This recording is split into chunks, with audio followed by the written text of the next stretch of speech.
পিসিমা রাগে দুঃখে বিস্ময়ে কণ্টকিত হইয়া উঠিলেন। আমাকে বারংবার করিয়া হাতে ধরিয়া বলিয়া দিলেন, বৌমা, এই ছেলে মানুষের কথা অবিনাশকে খবরদার বলিও না। ছেলে আমার তাহা হইলে মনে দুঃখ পাইবে। মাথা খাও বৌমা। আমি কহিলাম, আর বলিতে হইবে না পিসিমা, আমি কোনো কথাই বলিব না। পরদিনের যাত্রার পূর্বে হেমাঙ্কিনী আমাকে জড়াইয়া ধরিয়া কহিল, দিদি, আমাকে মনে রাখিস? আমি 2 হাত বারংবার তাহার মুখে বুলাইয়া কহিলাম, অন্ধ কিছু ভোলে না বোন, আমার তো জগৎ নাই, আমি কেবল মন লইয়াই আছি। বলিয়া তাহার মাথাটা লইয়া একবার আঘ্রাণ করিয়া চুম্বন করিলাম। ঝরঝর করিয়া তাহার কেশ রাশির মধ্যে আমার অশ্রু ঝরিয়া পড়িল। হেমাঙ্কিনী বিদায় লইলে আমার পৃথিবীটা শুষ্ক হইয়া গেল। সে আমার প্রাণের মধ্যে যে সৌগন্ধ, সৌন্দর্য, সঙ্গীত, যে উজ্জ্বল আলো এবং যে কোমলতা, তরুণতা আনিয়াছিল, তাহা চলিয়া গেলে একবার আমার সমস্ত সংসার, আমার চারিদিকে 2 হাত বাড়াইয়া দেখিলাম কোথায় আমার কি আছে।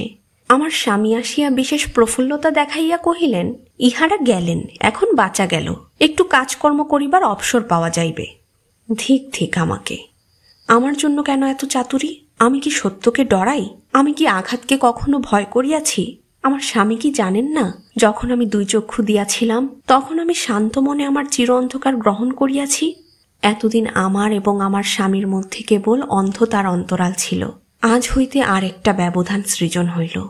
আমার স্বামী ভুলিয়াও কখনো হেমাঙ্কিনীর নাম আমার কাছে উচ্চারণ করিতেন না, যেন তাহার সম্পর্কীয় সংসার হইতে হেমাঙ্কিনী একেবারে লুপ্ত হইয়া গেছে, যেন সেখানে সে কোনো কালের লেশ মাত্র রেখাপাত করে নাই। অথচ পত্র দ্বারা তিনি যে সর্বদাই তাহার খবর পাইতেছেন, তাহা আমি অনায়াসে অনুভব করিতে পারিতাম। যেমন পুকুরের মধ্যে বন্যার জল যেদিন একটু প্রবেশ করে, সেই দিনই পদ্মের ডাটায় টান পড়ে, তেমনি তাহার ভিতরে একটু যেদিন স্ফীতির সঞ্চার হয়, সেদিন আমার হৃদয়ের মূলের মধ্য হইতে আমি আপনি অনুভব করিতে পারি। কবে তিনি খবর পাইতেন এবং কবে পাইতেন না, তাহা আমার কাছে কিছু অগোচর ছিল না, কিন্তু আমিও তাহাকে তাহার কথা শুধাইতে পারিতাম না। আমার অন্ধকার হৃদয়ে সেই যে উন্মত্ত, উদ্দাম, উজ্জ্বল, সুন্দর তারাটি ক্ষণকালের জন্য উদয় হইয়াছিল, তাহার একটু খবর পাইবার এবং তাহার কথা আলোচনা করিবার জন্য আমার প্রাণ তৃষিত হইয়া থাকিত। কিন্তু আমার স্বামীর কাছে মুহূর্তের জন্য তাহার নাম করিবার অধিকার ছিল না। আমাদের দুজনের মাঝখানে বাক্য এবং বেদনার পরিপূর্ণ এই একটা নীরবতা অটলভাবে বিরাজ করিত।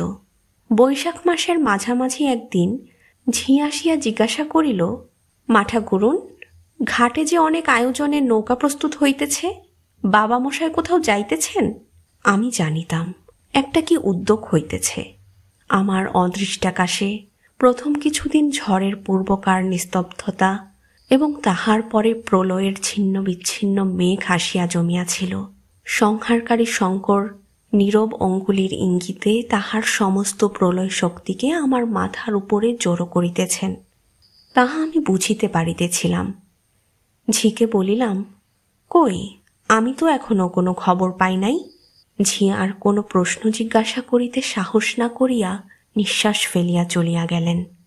অনেক রাত্রে আমার স্বামী আসিয়া কহিলেন, দূরে এক জায়গায় আমার ডাক পড়িয়াছে, কাল ভোরেই আমাকে রওনা হইতে হইবে, বোধ করি ফিরিতে 2-3 দিন বিলম্ব হইতে পারে। আমি শয্যা হইতে উঠিয়া দাঁড়াইয়া কহিলাম, কেন আমাকে মিথ্যা বলিতেছ? আমার স্বামী কম্পিত অস্ফুট কণ্ঠে কহিলেন, মিথ্যা কি বলিলাম? আমি কহিলাম, তুমি বিবাহ করিতে যাইতেছ। তিনি চুপ করিয়া রহিলেন। আমিও স্থির হইয়া দাঁড়াইয়া রহিলাম। অনেকক্ষণ ঘরে কোনো শব্দ রহিল না। শেষে আমি বলিলাম, একটা উত্তর দাও, বলো, হাঁ, আমি বিবাহ করিতে যাইতেছি। তিনি প্রতিধ্বনির ন্যায় উত্তর দিলেন, হাঁ, আমি বিবাহ করিতে যাইতেছি। আমি কহিলাম, না, তুমি যাইতে পারিবে না, তোমাকে আমি এই মহাবিপদ মহাপাপ হইতে রক্ষা করিব। এ যদি না পারি, তবে আমি তোমার কিসের স্ত্রী? কি জন্য আমি শিব পূজা করিয়াছিলাম? আবার অনেকক্ষণ গৃহ নিঃশব্দ হইয়া রহিল।